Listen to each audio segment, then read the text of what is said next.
దేవునికి వందనాలు. అందరికీ వందనాలు. ఆ దేవాదేవుడు మళ్ళీ మనకిచ్చిన అవకాశాన్ని బట్టి మరొకసారి వందనాలు చెల్లించుకుంటూ, ఈరోజు మూల వాక్యం రూతు గ్రంథం 3వ అధ్యాయం 13వ వచనంలో చివరి వచనాన్ని చూసినట్టయితే, రూతు గ్రంథం 3వ అధ్యాయం 13వ వచనం. యెహోవా జీవం తోడు, నేనే నీకు బంధువుని ధర్మము జరిపించెదను. యెహోవా జీవం తోడు, నేనే నీకు బంధువుని ధర్మము జరిపించెదను. ప్రేమమడని మా తండ్రి, ఇంతవరకు క్షేమంగా కాపాడిన పరమేశ్వర స్తుతినైనా వందనాలు తండ్రి. మేమేమై ఉన్నామో కేవలం అది నీ ఉచితమైన కృపణలు అయినాను తండ్రి. ఉదయకాలం నుంచి నీ రెక్కల చాటున మమ్మల్ని భద్రపరిచినందుకు వందనాలు. రాత్రికాల సమయంలో తండ్రి, మరొక్కసారి ఈ పునరుత్థాన దినమున నిన్ను ఆరాధించుకునే కృప, నీ వాక్యాన్ని ధ్యానించుకునే కృప మాకు అనుగ్రహించినందుకు వందనాలు. వచ్చిన వారందరి బట్టి వందనాలు. రానయ్యిన వారు సకాలంలో వచ్చే భాగ్యం దయచండి. వాక్యం ధ్యానించబోతూ ఉంటుండగా నన్ను మరుగుపరిచి నాయన మీరే వాక్య మర్మాలు వెల్లడి చేయమని, ప్రతి ఒక్కరికి వినగల చెవి, గ్రహించగల మనసు, ఆచరించగలిగే హృదయం దయచేయమని వాక్యం ధ్యానిస్తున్న నాకు, వింటున్న ప్రతి ఒక్కరికి కూడా నీ యొక్క పరిశుద్ధాత్మ నడిపింపు దయచేసి కార్యాంతము నేను స్తుతించిన భాగ్యం దయచేయను, బహుగా స్తుతించిన భాగ్యం దయచేయమని, ఏ రకమైన ఇబ్బంది ఇరుకు లేకుండా తండ్రి మాకేం కావాలో నీకు తెలుసు తండ్రి. నాయన మీరుండి నడిపించమని, చిన్న మంద భయపడకమని చెప్పే దేవా నాయన, చిన్న మందగా కూడిన మాకు ధైర్యం ఇచ్చి ప్రోత్సహించి నడిపించమని మా ప్రభువును నీ ప్రియ కుమారుడైన యేసుక్రీస్తు ద్వారా వేడుకొంచున్నాం తండ్రి. ఆమేన్. ఈరోజు రూతు గ్రంథంలో ఇంపార్టెంట్ క్యారెక్టర్ అంటే 3 ఇంపార్టెంట్ క్యారెక్టర్సే, రూతు, నయోమి అలాగే బోయేజ్ కూడా. రూతు గురించి ధ్యానించుకున్నాం, నయోమి గురించి కూడా ధ్యానించుకున్నాం, బోయేజ్ ని గురించి ధ్యానించుకోబోతూ ఉంటాడుగా. బోయేజ్ గురించి ధ్యానించేటప్పుడు మనం కొన్ని విషయాల్లో ముంగుర్తుగా, యేసుక్రీస్తుకు ముంగుర్తుగా బోయేజ్ క్యారెక్టర్ మనం స్టడీ చేసుకుంటూ వెళితే చాలా పోలికలు అక్కడ మనకి కనపడతాయి. ముందుగా బోయేజ్ ఫ్యామిలీ హిస్టరీ చూసినట్టయితే, ఇతడు బెత్లెహేమ్ ప్రాంతానికి చెందినవాడు. బెత్లెహేమ్ ఎఫ్రాతా అంటే ఒక రకంగా చెప్పాలంటే బెత్లెహేమ్ ఒక మండల్ హెడ్ క్వార్టర్స్ లాగా అయితే, ఎఫ్రాతా ఏమో దానికి అవుట్స్కట్స్ లో ఉన్నటువంటి ఒక విలేజ్. రెండు కలిసే ఉంటాయి. ఆ బెత్లెహేమ్ నివాసి, అతని పొలాలు అన్ని కూడా ఎఫ్రాతాలో ఉన్నాయి. రోజు ఎఫ్రాతా వచ్చి వ్యవసాయం అన్ని చూసుకుని, ఆ తోటలన్నీ చూసుకుని వెళ్ళే వ్యక్తి. అదే విధంగా ఆయన మంచి మాటకారి.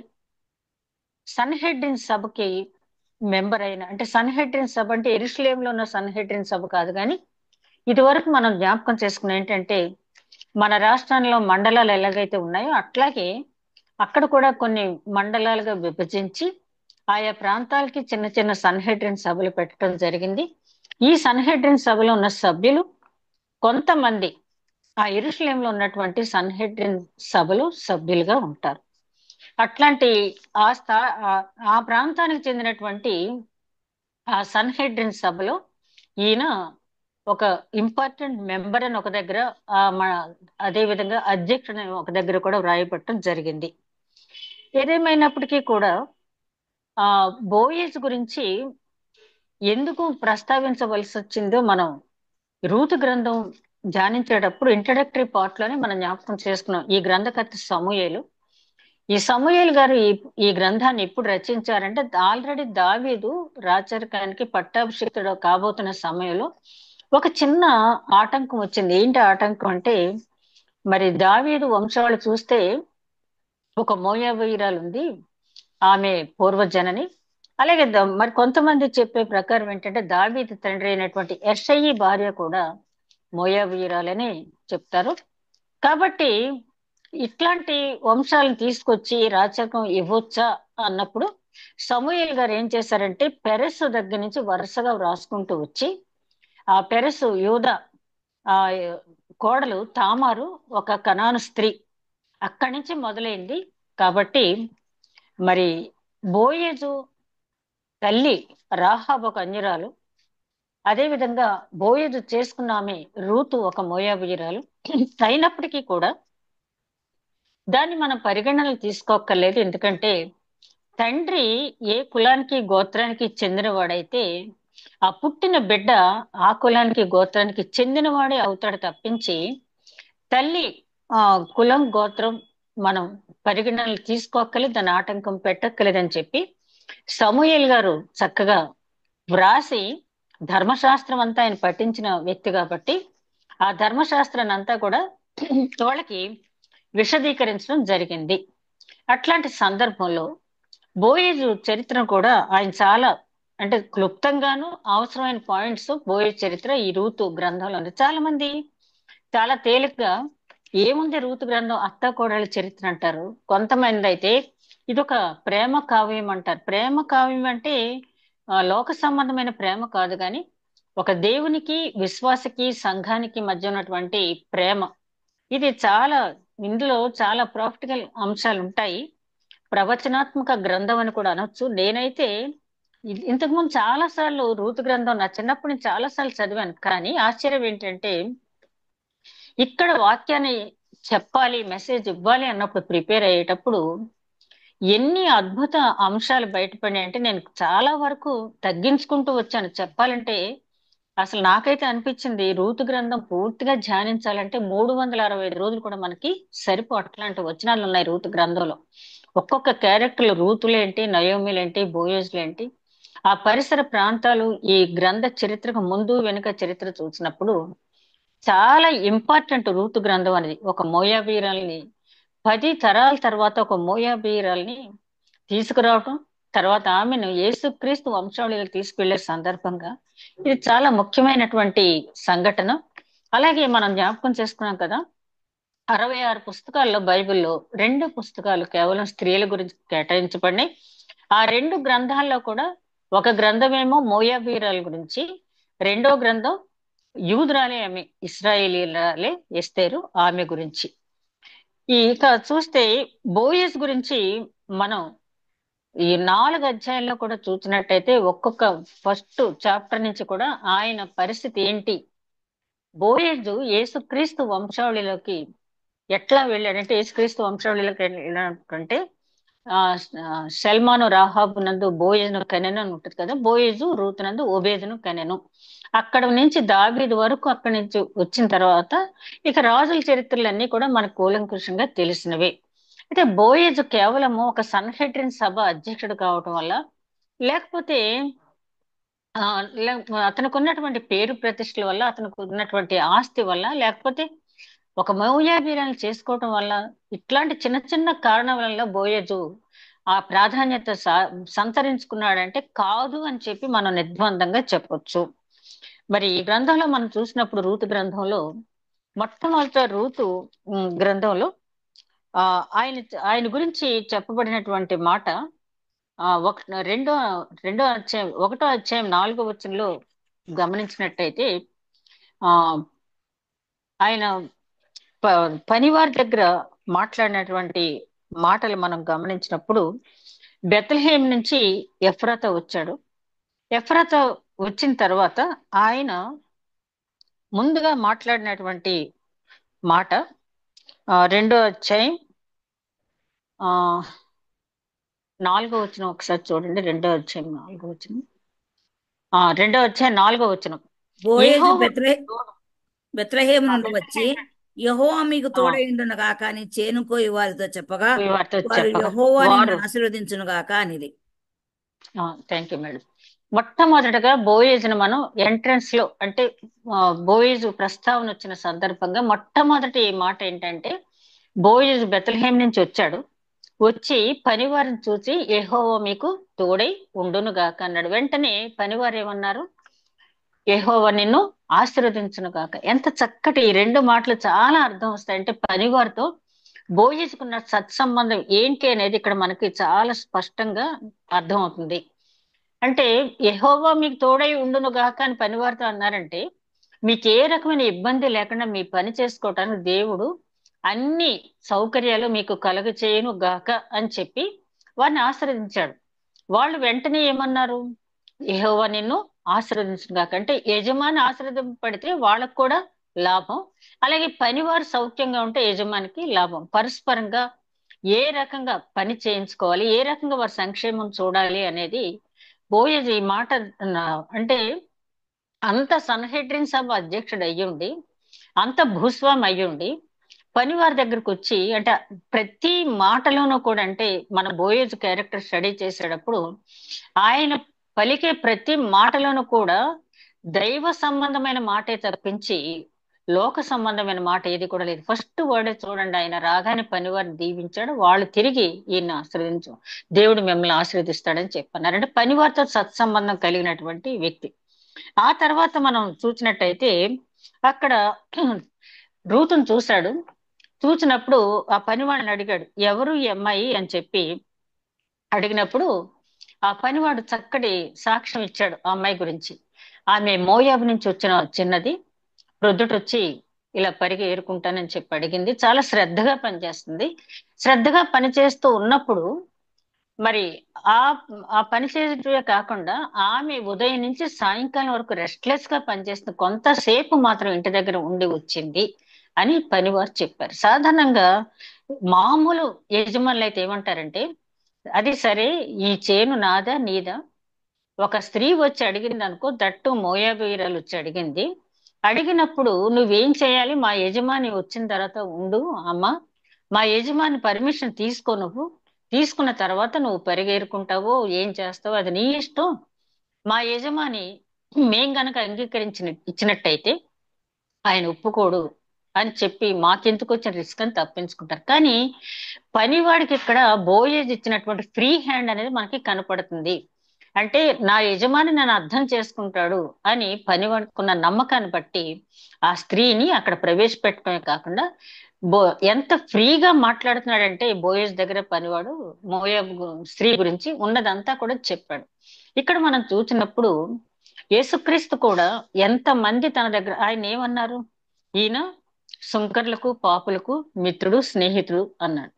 అన్నా కూడా ఆయన ఏమీ కూడా బాధపడలేదు. అవును, నేను నశించుతున్న వారిని వెతికి రక్షించడానికి వచ్చాను, రోగులకే వైద్యుడు కానీ ఆరోగ్యంగా ఉన్న వారికి వైద్యుడు అక్కర్లేదు అని చెప్పారే తప్పించి, ఆయన ఎంత లో క్లాస్ లో ఉన్న అంటే సమాజం చేత దూరంగా పెట్టబడిన వారితో కూడా ఆయన చాలా ఇదిగా ఉన్నారు. భోజనం మనం చూసినట్టయితే ఆయనకున్న స్టేటస్ ను బట్టి, ఆ పనివాడు చెప్పిన మాటను బట్టి రూతు పట్ల ఆయన లక్ష్య పెట్టక్కర్లేదు. నయోమి ఏమంటదంటే, ఎవరు లక్ష్య పెడతారో నువ్వు వెళ్ళి పరిగెరుకోమని చెప్పండి. లక్ష్య పెట్టడం అంటే బాగోగులు చూస్తానికి దేవుడు ఎవరినో ఒకరు ఏర్పాటు చేసి ఉంటారు, నువ్వు వెళ్ళి పరిగెరుకోమని చెప్పినప్పుడు ఆవిడకి తెలియదు బోయేజు చేయనిదని చెప్పి నయోమికి కానీ రూతుకు కానీ తెలీదు. మామూలుగా వచ్చి అది దేవుని ఏర్పాటు అక్కడంతే. ఆ తర్వాత పనివాడు చెప్పిన తర్వాత ఆయన అన్న మాట, ఆ పనివాడు, ఈమె మోయాబు దేశము నుండి నయోమితో కూడా తిరిగి వచ్చిన మోయాబీరాలైన యవనురాలు, ఆమె నేను కోయివారు వెనుక పనల మధ్యను ఏరుకొని కూర్చుకొనుటకు దయచేసి నాకు సెలవిమ్మని అడిగాను. ఆమె వచ్చి ఉదయం మొదలుకుని ఇది వరకు ఏరుకొని చుండెను, కొంతసేపు మాత్రమే ఆమె ఇంట కూర్చుండనని వాడు చెప్పాను.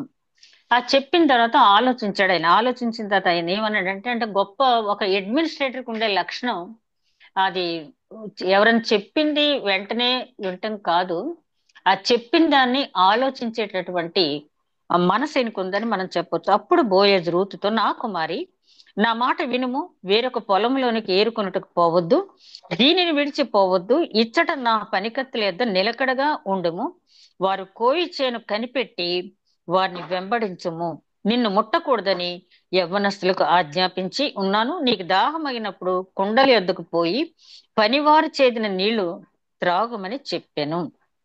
చూడండి ఎంత ఆలోచించాడంటే, కాసేపుట్లోనే ఆవిడ స్టడీ చేశాడు. చేశామ్మా, నువ్వెక్కడికి వెళ్ళొద్దు, ఇక్కడే ఉండు, మళ్ళీ వేరే పొలానికి నువ్వు వెళ్ళొద్దని చెప్పి, నిన్ను ముట్టవద్దని చెప్పి నేను యవ్వనస్తులకు ఆజ్ఞాపించాను. అంటే ఆమె పోషణతో పాటు ఆమెకి సెక్యూరిటీ కూడా చూస్తున్నాడు ఆయన.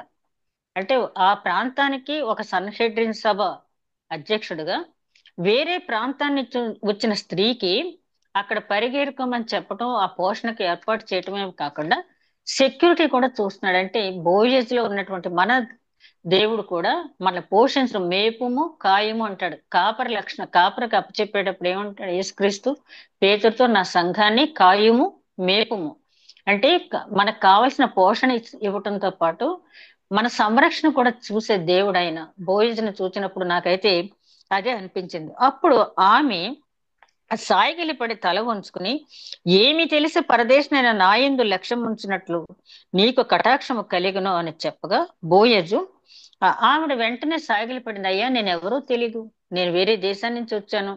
ఇంకా చెప్పాలంటే మోయాబీలకి యూదులకి అసలు సాన్నిహిత్యం లేదు. అట్లా విదేశాల నుంచి నేను వచ్చాను, ఏం చూసి నా పట్ల కటాక్షం చూపించావని అక్కడ ఆమె సాగిలి పడినప్పుడు, ఇక్కడ యేసుక్రీస్తు, యెహోవా దేవుడు యేసుక్రీస్తు ఒక కార్యం చేసినప్పుడు రీజన్ ఎలాగైతే చెప్తారంటే, పక్షపాతం లేని దేవుడు మన దేవుడు. ఇక్కడ బోయజు చెబుతున్న మాట ఒకసారి చూస్తే, నీ పెనిమిటి మరణమైన తరువాత నీవు నీ అత్తకు చేసినదంతయు నాకు తెలియబడెను. నీవు నీ తల్లిదండ్రులను నీ జన్మభూమిని విడిచి ఇంతకు ముందు నీవు ఎరుగని జనము నొద్దకు వచ్చితివని ఆయన చెప్పింది ఏంటంటే, నేనేమి నీ ఊరికి చేయలేదు, నీ గురించి అంతా కూడా నాకు తెలిసింది. అంటే నోవాహు గురించి యెహోవా దేవుడు ఏం చెప్తాడు, ఈ తరములో ఉన్న జనులలో నీవొక్కడవే నీతిమంతుడువు, నీవొక్కడవే యథార్థవంతుడుగా నువ్వు నాకు కనిపించావు కాబట్టి ఆ ఓడ సిద్ధం చేసుకుని కుటుంబాన్ని అంటే ఆ కుటుంబాన్ని రక్షించుకోమని దేవుడు చెప్పలేదు, కానీ హృదయాంతరంగ రహస్యాలు తెలిసిన దేవుడు అక్కడ ఏం జరుగుద్దో ఆయనకి తెలుసు. కానీ నోవాహు కృప చూపించాడు. మొట్టమొదటగా దేవుని కృప పొందిన వ్యక్తి నోవాహు. ఆ కృప ఎందుకు ఇచ్చాడు? పక్షపాతంతో ఇవ్వలేదు. ఈ తరములో ఉన్న వాళ్ళలో నీవు మాత్రమే నా ఎదుట నిందారహితుడుగా, యథార్థవంతుడుగా, నీతిమంతుడుగా కనిపించావు అని చెప్పి నోవాహుతో చెప్పడం అనేది జరిగింది. అలాగే యేసుక్రీస్తు కూడా మరి సుంకరి పరిసేడు ప్రార్థన చేసినప్పుడు ఆ ప్రార్థన పరిశీలించిన తర్వాత ఆయన ఒకటే మాట అంటాడు, అతడి కంటే ఇతడు నీతిమంతుడుగా తీర్చబడను. అంటే పరిసయ్యుడు ప్రార్థన విన్నాడు, సుంకరి ప్రార్థన విన్నాడు, వెంటనే చెప్పేశాడు అక్కడ, అతని కంటే ఇతడు నీతిమంతుడు ఇతని ప్రార్థన అని చెప్పి. అంటే దేవుడు ఒకరికి ఉపకారం చేసేటప్పుడు పక్షపాత వైఖరితో కాకుండా మనకు బైబిల్ అంతా మనం పరిశీలించినప్పుడు వీళ్ళకి దేవుడు ఇది ఎందుకు ఇచ్చాడు, ఈ వరం ఎందుకు ఇచ్చాడని మనం ఆలోచించినప్పుడు తప్పనిసరిగా వాళ్ళ గుణగణాలు ఎంచే దేవుడు ఇస్తాడు. కృప చూపించేటప్పుడు కూడా అంటే చాలా మంది కృప అనగానే ఏమంటారంటే అర్హత లేని వారికి, అయోగ్యులకి ఇచ్చేది కృప, ఇచ్చే బహుమానం కృప అంటారు. కానీ అయోగ్యులైన వారు అందరికీ దేవుడు కృప ఇచ్చాడు ఇవ్వరు కదా. మనం టీచర్స్ గా ఎగ్జామినేషన్ పేపర్స్ కరెక్ట్ చేస్తూ ఉంటాం. ఎవరన్నా బోర్డులోకి వచ్చి ఒక 2 మార్క్స్ లో ఫెయిల్ అవుతూ ఉంటే, పోనీలే ఈ 2 మార్క్స్ మెరిసి మనం చూపిస్తే, గ్రేస్ గా ఇస్తే పాస్ అవుతారని ఇస్తాం. అంతేగాని వాడికి 30 మార్కులు 40 మార్కులు ఇవ్వాలంటే ఎవరు కూడా ఇవ్వరు. అంటే మనం చేసే ప్రయత్నం చూస్తాడు దేవుడు, అప్పుడు మన పట్ల ఆయనకున్నటువంటి ఇదిని డిక్లేర్ చేస్తాడు. ఇక్కడ ఒక సన్హెడ్రిన్ సభ అధ్యక్షుడిగా ఆయన చెప్తున్నాడు, ఇదిగో నేను నీకు ఊరికి కటాక్షం చూపలేదు, నీ ప్రవర్తన ఫలం నీ పొందావు. నువ్వు నీ అత్తగారితో ఆ దేశాన్ని నుంచి, నువ్వు పుట్టిన స్థలాన్ని, నీ బంధువర్గాన్ని వదిలేసావు, నీ దేవుణ్ణి వదిలేసావు, నీ అత్తగారితో నువ్వు వచ్చావు, నీ అత్తగారి పట్ల నువ్వు చూపిస్తున్న దయను నేను కనుగొన్నాను కాబట్టి నీకు నేను కటాక్షం చూపించానని చెప్పాడు. తర్వాత అందుకు ఆమె సాగిలిపడి తల వంచుకుని తర్వాత 11వ వచనంలో చూస్తే, నీవు నీ తల్లిదండ్రులను నీ జన్మభూమిని విడిచి ఇంతకు ముందు నీవు ఎరుగని జనమునొద్దకు వచ్చితివి. యెహోవా నీవు చేసిన దానికి ప్రతిఫలం ఇచ్చును.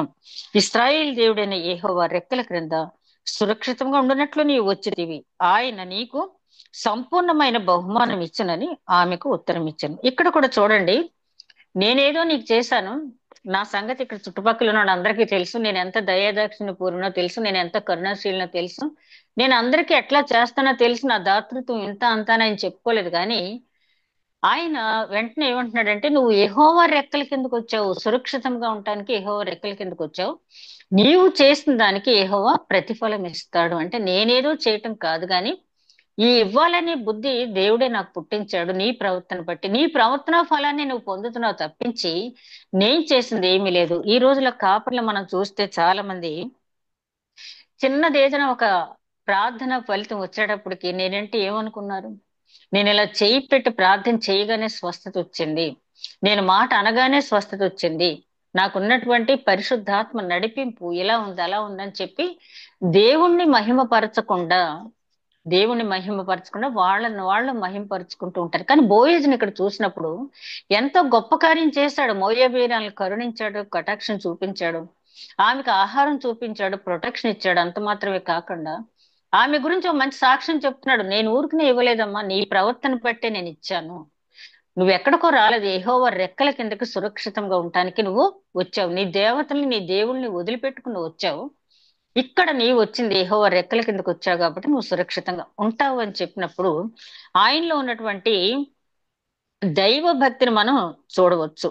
అదే విధంగా తర్వాత చూసినప్పుడు 2వ అధ్యాయం 20వ వచనంలో చూస్తే నయోమి అంటది, 2వ అధ్యాయం 20వ వచనంలో, నయోమి బ్రతికి ఉన్న వారికిని చచ్చిన వారికిని ఉపకారం చేయటం మానని ఇతడు యెహోవా చేత ఆశీర్వదింపబడును గాక. అంతకుముందే 18వ వచనంలో యెహోవా చేత దీవింపబడును గాక అంటది.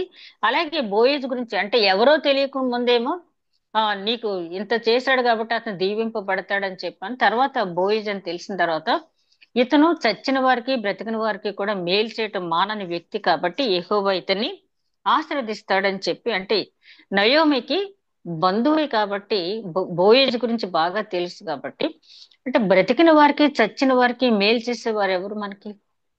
మరణం వరకు నడిపించే వాళ్ళు మనల్ని చాలా మంది ఉన్నారు, కానీ మరణాంతం మనల్ని నడిపించేది ఆ యేసుక్రీస్తు మాత్రమే. ఆ నిత్య జీవంలోకి మనం వెళ్ళాలంటే తప్పనిసరిగా ఆయన దయ, ఆయన కరుణ, ఆయన కటాక్షం మనం పొందితేనే కానీ ఆ నిత్య జీవంలో ప్రవేశించము. ఇక్కడ నయోమి మామూలుగా అంటే ఆవిడ ఉద్దేశంలో అన్న మాట ఏంటంటే, చనిపోయిన ఎలీమెలెకును గుర్తు పెట్టుకుని ఎలీమెలెకు కోడలుగా రూతుకు ఆయన చేసినదంతా గుర్తు పెట్టుకుని ఆవిడ చెప్తుంది అక్కడ. కానీ అక్కడ మనం తీసుకోవాల్సింది ఏంటంటే, చచ్చిన వారికి బ్రతికిన వారికి మేలు యేసుక్రీస్తు ఏ విధంగా మరణం తర్వాత కూడా నడిపించే దేవుడు, అలాగే ఇక్కడ బోయేజ్ను మనం గమనించినప్పుడు బ్రతికున్న వాళ్ళతో పాటు చనిపోయిన ఎలీమెలెకు కుమారులు కూడా ఆయన తలుచుకుని మేలు చేశాడు అని చెప్పి మనం గ్రహించినట్లయితే, ఇట్లాంటి వారు చాలా అరుదుగా ఉంటారు. ఎప్పుడో 10 సంవత్సరాల క్రితం వదిలేసి వెళ్ళిపోయారు, ఈ దేశాన్ని వదిలి వెళ్ళిపోయారు, వాళ్ళ గురించి మనం పట్టించుకునేది ఏంటి అన్న ధోరణిలో 99% ఈ రోజులో ఉంటున్నారు. కానీ ఈయన ఆ విధంగా లేరు. అదే విధంగా కిందకు వచ్చేటప్పటికి 3వ అధ్యాయంలో 10వ వచనంలో రూతు గురించి ఆయన ఒక స్టేట్మెంట్ ఇస్తాడు. ఏంటంటే 3వ అధ్యాయం 10వ వచనంలో, అతడు నా కుమారి, యెహోవా చేత నీవు దీవెన నొందిందాను, కొద్దివారినే గాని గొప్పవారినే గాని యవనస్తుల్ని నీవు వెంబడించక ఉండుట వలన నీ మునుపటి సత్ప్రవర్తన కంటే వెనుకటి సత్ప్రవర్తన మరి ఎక్కువైనది. దీని గురించి చాలా అర్థం ఉంది స్టడీ బైబిల్లో, అలాగే ఇతర దాంట్లో కామెంటరీస్ లో చూస్తే ఈ మాటకున్న అర్థం ఏంటంటే, నీ మునుపటి వెనకటి ప్రవర్తన కంటే, ఆయన అన్న మాట నీ మునుపటి ప్రవర్తన కంటే వెనుకటి సత్ప్రవర్తన మరీ ఎక్కువగా ఉన్నది. ఏంటి మునుపటి ప్రవర్తన, వెనుకటి ప్రవర్తన అనేది మనం ఆలోచించినట్టయితే, మోయాబీయురాలుగా ఉన్న రూతుని జీవితాన్ని ఆయన 2 భాగాలుగా విభజించాడు. అక్కడ బోయేజ్ 2 భాగాలుగా విభజించాడు. ఎలాగంటే, నువ్వు మోయాబీ స్త్రీ అయ్యుండి నీ దేవతల్ని విగ్రహారాధన విడిచిపెట్టావు, నీ దేశాన్ని విడిచిపెట్టావు, నీ స్వజనులు విడిచిపెట్టావు, సమస్తాన్ని విడిచిపెట్టి నీ అత్తగారి కోసం వచ్చావు. మరి ప్రారంభంలోనే చెప్పాను కదా, రూతు అక్కడ మోయాబు దేవత అయినటువంటి కెమోష్ దేవత పూజారి కుమార్తె, చాలా సంపన్న కుటుంబం నుంచి ఆమె వచ్చింది. అట్లాంటి రూతు తన అత్తగారి కోసం ఒక పరిగె ఏరటానికి కూడా వెళ్ళింది. అదంతా ఒక ఎత్తు, నువ్వు ఇంతవరకు చేసినంత ఒక ఎత్తు. ఇక రెండోది ఇంకా అంతకంటే ఎక్కువ ఏంటంటే, నువ్వు కొద్దివారినే గాని గొప్పవారినే గాని యవ్వనస్తులే గాని వెంబడించలేదు అంటున్నాడు. ఈ మాట ఏంటంటే, అప్పటికే బోయేజ్ కి వయసు దగ్గర దగ్గర 60 years ఉంటాయి ఈ స్టోరీ జరిగేటప్పటికి. ఈ రూతుకి మహా ఉంటే 30 బిలో, అంటే ఇద్దరికి కూడా ఏజ్ గ్యాప్ చాలా ఎక్కువ. అందుకనే 3వ అధ్యాయంలో అత్తగారు చెప్పిన మాటను ఆజ్ఞగా తీసుకుందని అక్కడ వ్రాసారు. అత్తగారు మామూలుగా చెప్పిన మాట ఆజ్ఞగా పాటించింది, అంటే నా అత్తగారు నాకు ఏదైనా మంచి చేస్తుంది. ఇక్కడ పండితులు చెప్పేది ఏంటంటే, దేవుని సంకల్పం ఏంటంటే బోయాజు రూతు ద్వారా ఒబేదు అనే కుమారుడు అక్కడ రావాలి.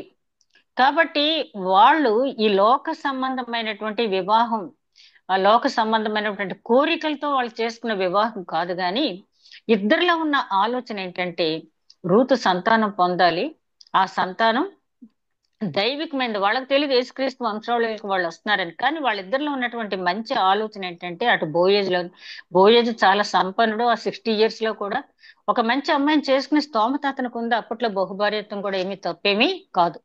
కానీ బోయేజ్ కూడా ఒక మంచి శీలవతైన అమ్మాయిని చేసుకోవాలన్న చూపించడం అనేది గొప్ప సంగతి. అదే విధంగా రూతు తను ఒక 30 ఏళ్ల లోపు వయసులో ఉండి తన అత్తగారు 60 సంవత్సరాల వయసు ఉన్నటువంటి వ్యక్తి దగ్గరికి వెళ్ళమన్నప్పుడు ఏమీ మాట్లాడకుండా ఎందుకు వెళ్ళింది అంటే విధేయత.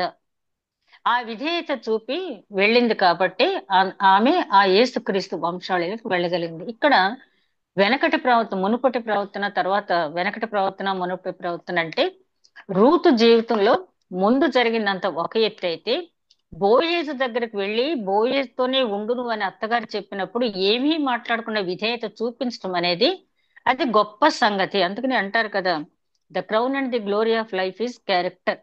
అంటే ఎన్ని ఉన్నా కూడా సౌశీల్యత అనేది స్త్రీకి లేకపోతే ఆమె పరిగణనలోకి రాదు. ఇక్కడ రూతుని గురించి మనం ఆలోచించినప్పుడు అతను పెద్దవాడు, వృద్ధుడు, మా అత్తగారింటి ఇలా వెళ్ళమంటానని చెప్పి ఆలోచించకుండా విధేయత చూపించింది. ఆ విధేయత వల్లే ఆవిడ ఆ రకంగా వెళ్ళింది.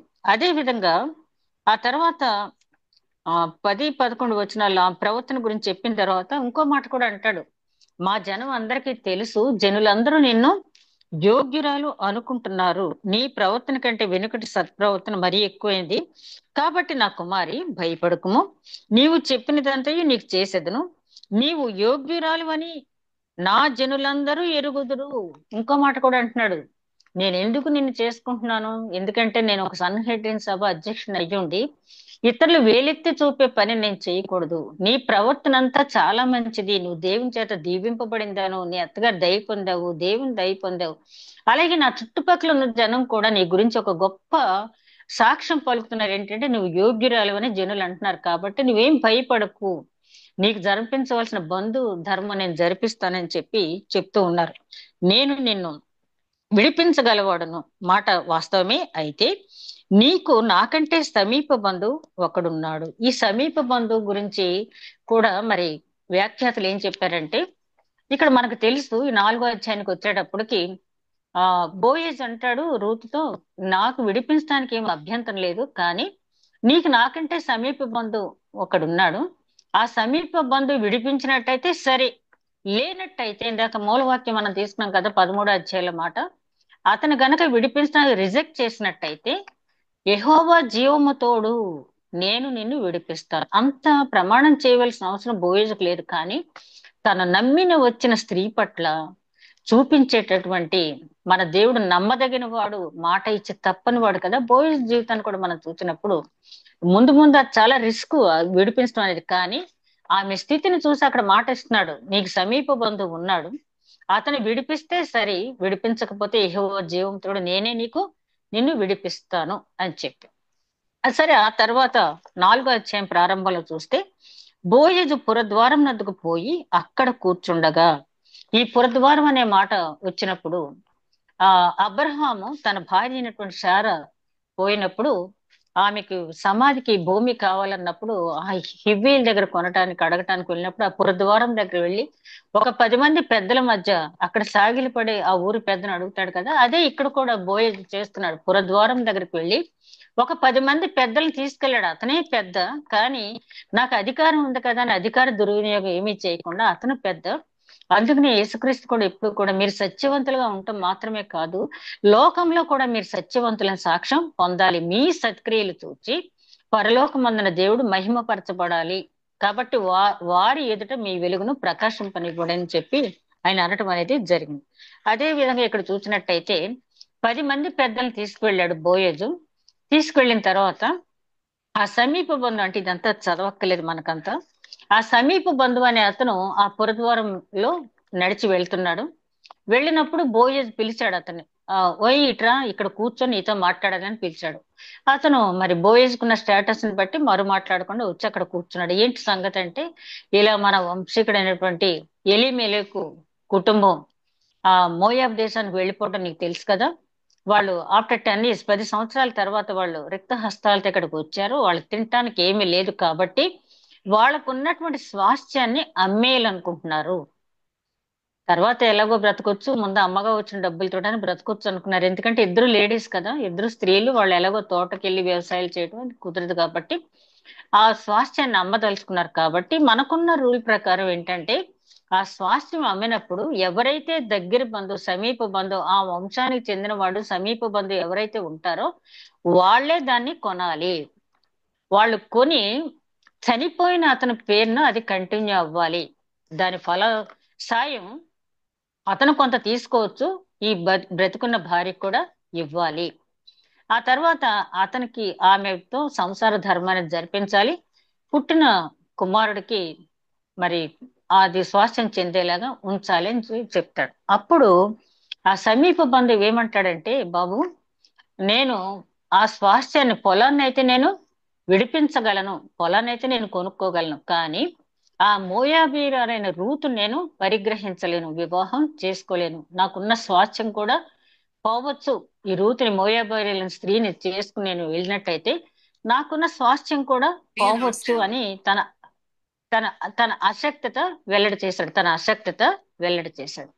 అంటే ఇక్కడ ఈ సమీప బంధువుకి బోయేజ్కున్న డిఫరెన్స్ మనం చూస్తే, బోయేజ్ సర్లే నువ్వు చేసుకోపోతే చేసుకోపోయి అని చెప్పి ఆ అక్కడున్న ఆచారం ప్రకారం ఏంటంటే, అతను ఎవరైతే చేసుకోను, నా వల్ల కాదు అని ప్రకటించాడో అతను తన కాలి నుంచి చెప్పు తీసి ఇవ్వాలి. ఇచ్చినప్పుడు ఎవరినైతే పరిగ్రహించనన్నాడో అక్కడ ఆ స్త్రీ ఆ చెప్పు మీద ఉమ్ము వేసి ఇవ్వాలి. అది మనకి ద్వితీయోపదేశకాండం 25వ అధ్యాయంలో దేవధర్మ వివాహం అని చెప్పి ఈ రూల్స్ అన్ని అక్కడ వ్రాయబడి ఉన్నాయి. అప్పుడు తర్వాత ఆ కుటుంబాన్ని ఏమంటారంటే, చెప్పు ఊడదీయబడిన వాడు.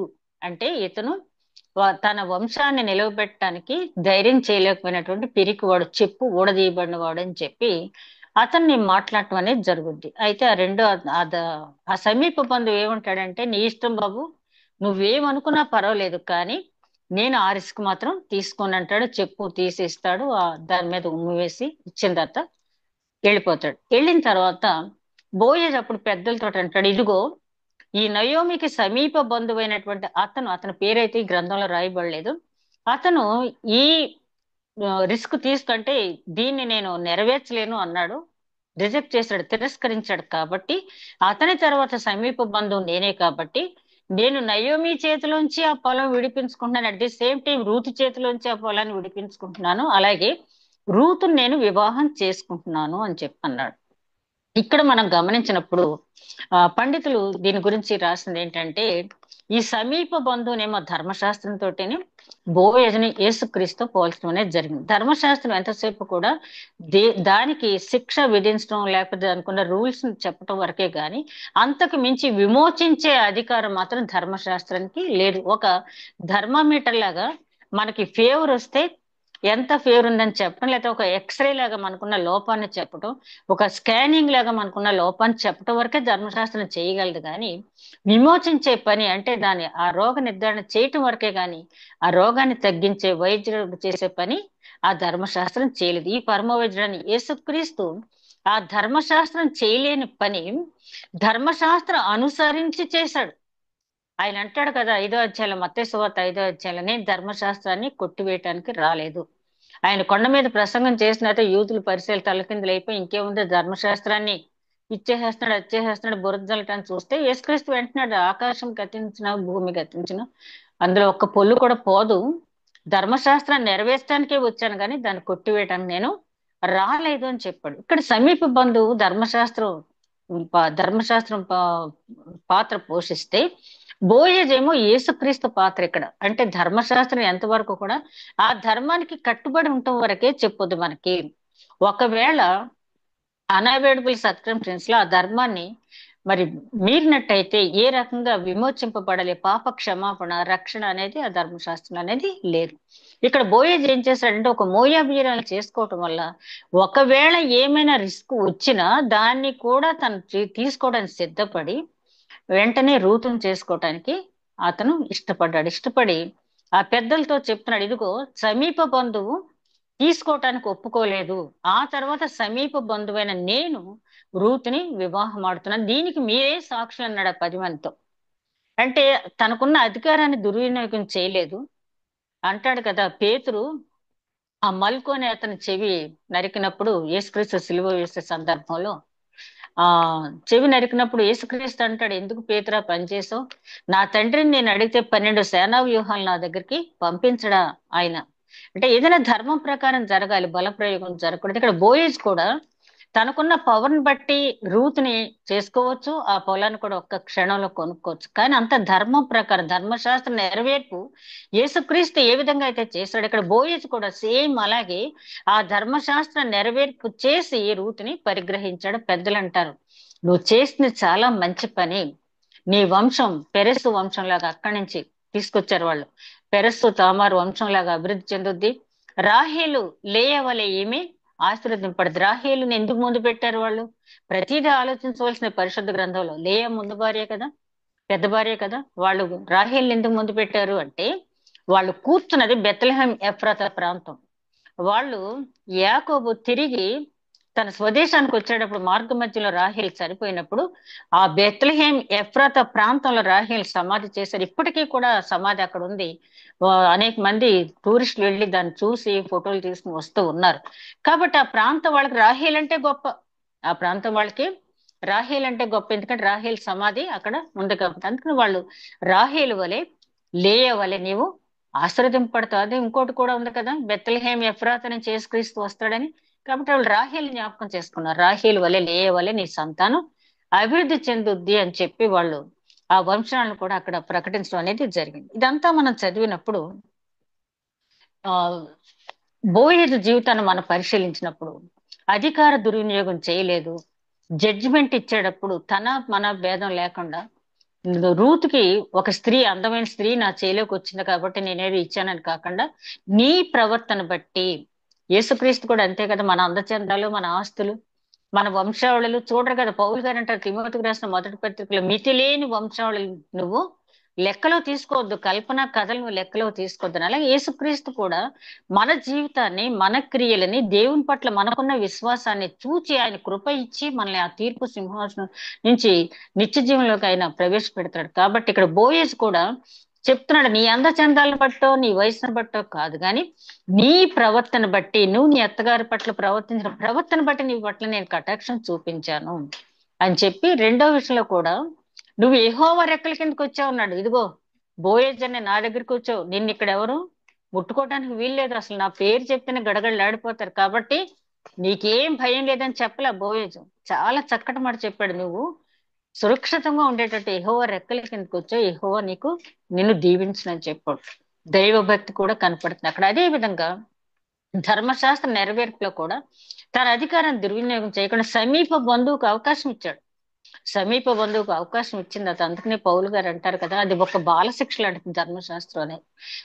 అవకాశం ఇచ్చాడు, ఇచ్చినప్పుడు అతను ఉపయోగించుకోలేదు కాబట్టి నెక్స్ట్ సమీప బంధువుగా తను దాన్ని తీసుకున్నాడు.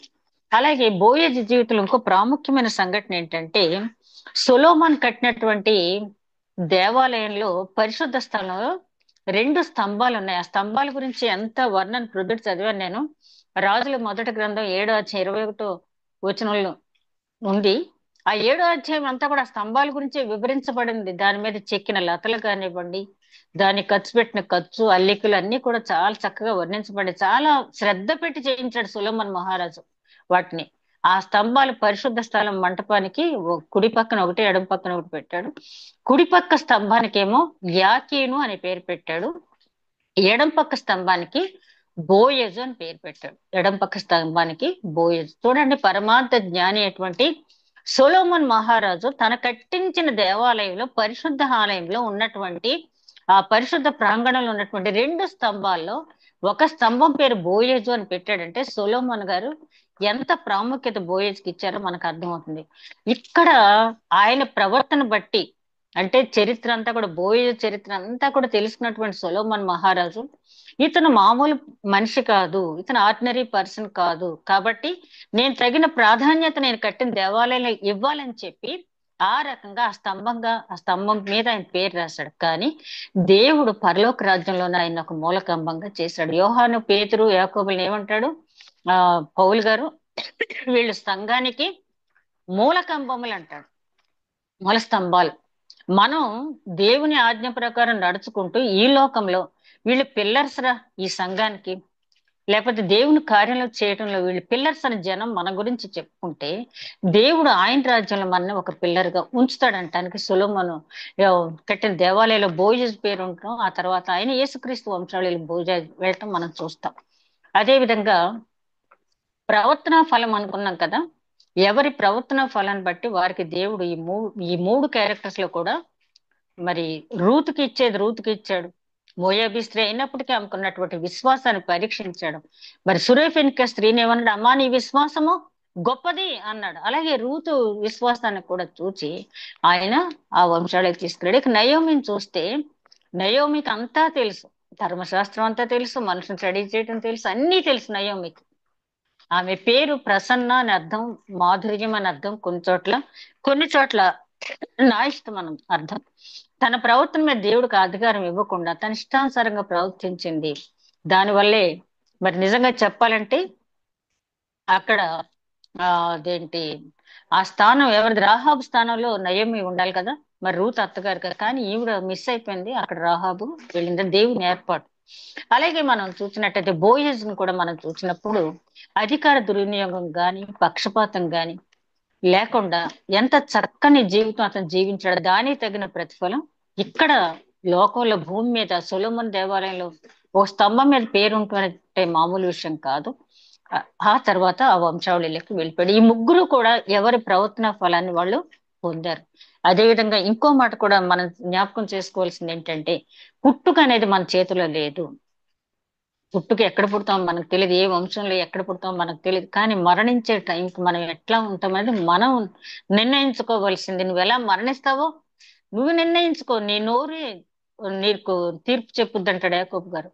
అలాగే నువ్వు నిత్య జీవానికి వెళ్తావా పాతాళానికి వెళ్తావా ఎప్పటికప్పుడు చెక్ చేసుకుంటూ మనం ఉండాలి. ఆ ప్రవర్తన ఫలం. అందుకని మత్తయి సువార్త 11వ అధ్యాయంలో యేసుక్రీస్తు అంటాడు, పరలోక రాజ్యం బలాత్కారంగా పట్టబడుతుంది, ఉత్తర దిక్కు నుండి దక్షిణ దిక్కు నుండి వచ్చి అనేకులు దాంట్లో చేరిపోతున్నారంటే, మరి అసలు పరలోకం ముందు ఆయన ఎవరికి గురించి సృష్టించాడు?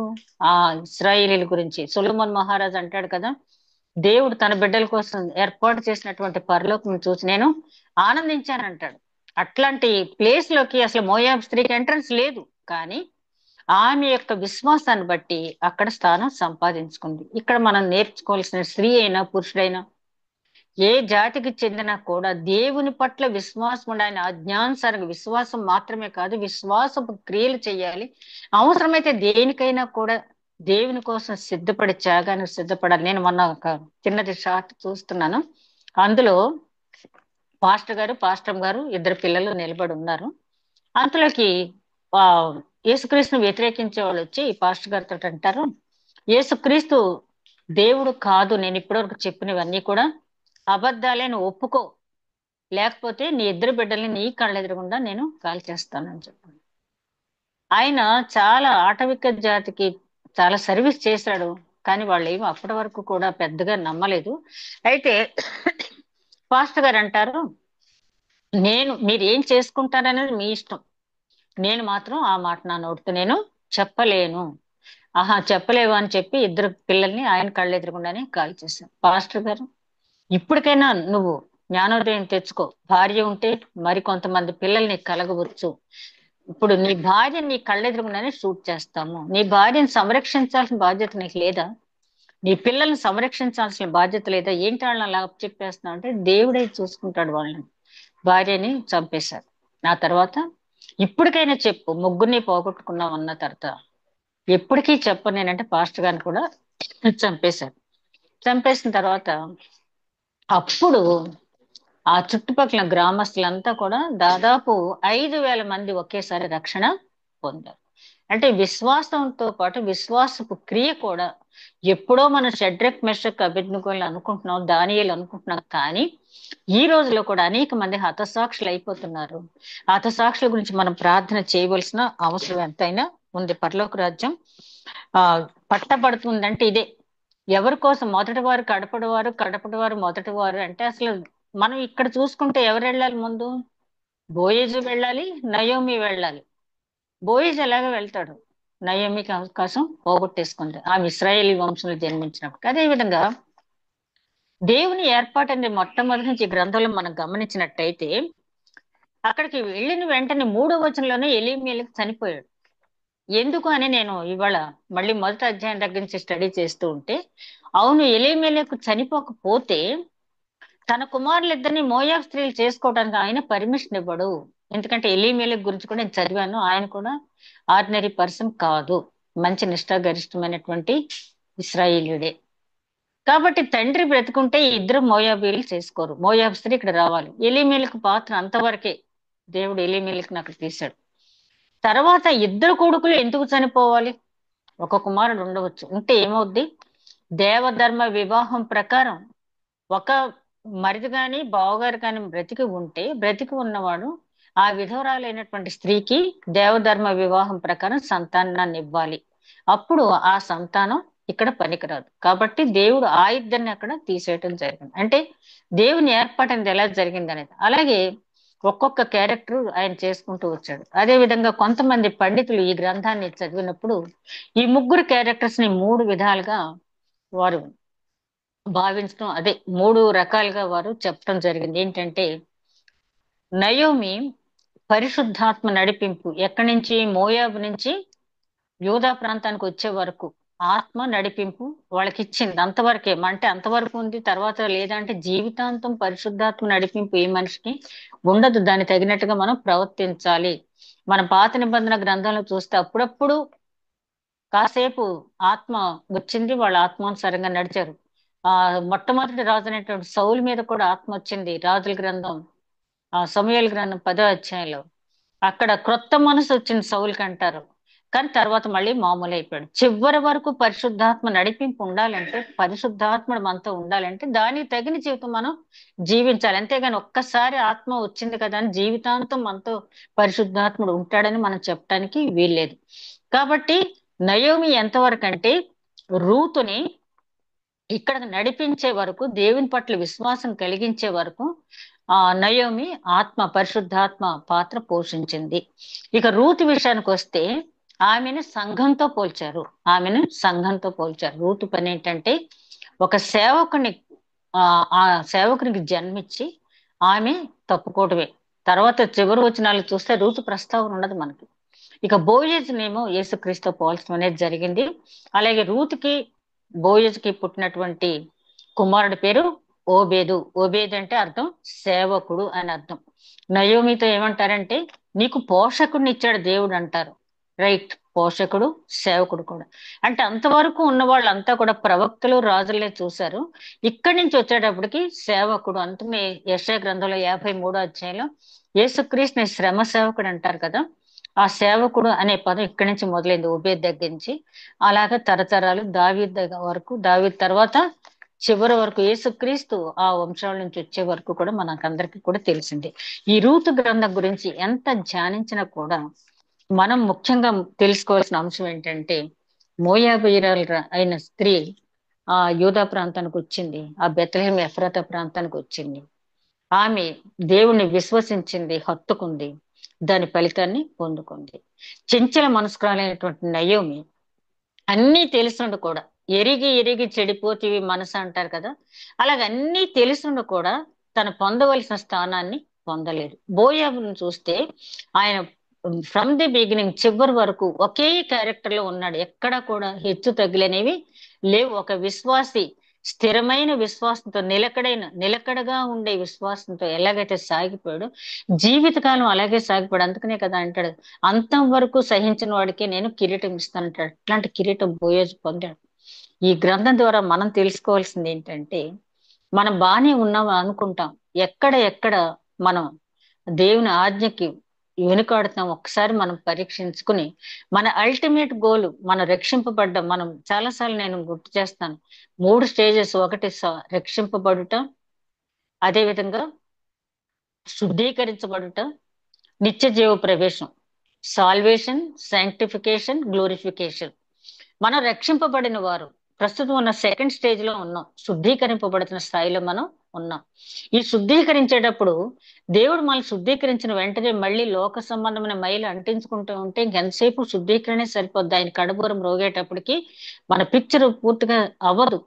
మరి కొరింథీయులు రాసిన పత్రిక 3:18 అంటాడు కదా, చివరికి ఆయన రూపంలోకి మనం మారుతామని. అందరూ మారరు, కొంతమంది మాత్రమే మారతారు. ఎవరైతే తన ప్రవర్తనని, స్వబుద్ధిని ఆధారం చేసుకోకుండా దేవుని చిత్తానికి తన జీవితాన్ని అప్పగించుకుంటారో, ఒక రాయిని చెక్కటానికి శిల్పికి రాయి ఎట్లాగైతే సహకరించుద్దో అట్లా మనం సహకరించినప్పుడు, ఆయన శుద్ధీకరించేటప్పుడు మనం మాట్లాడకుండా, ఆయన సంతోషించినప్పుడు సంతోషపడాలి, దుఃఖం ఇచ్చినప్పుడు దుఃఖపడాలి, అదేవిధంగా శ్రమలో శ్రమ, సంతోషం, ఏదైనా నీ చిత్తమే ప్రభు అని చెప్పి నీ చిత్తాన్ని జరిగించని ఎవరైతే మనం ఆయన సన్నిధిలో ఒప్పుకుంటామో, రూతులాగా అట్లాంటి గొప్ప స్థానానికి మనం వెళ్తాం. అట్టి నడిపింపు దేవుడు మనకి అనుగ్రహించును గాక. దయగల మా ప్రభు, ధ్యానించిన వాక్యం నూరంతలుగా ఫలించే భాగ్యం దయచేయమని మా ప్రభువును నీ ప్రియ కుమారుడని యేసుక్రీస్తు ద్వారా వేడుకొంచున్నాం తండ్రి. ఆమేన్.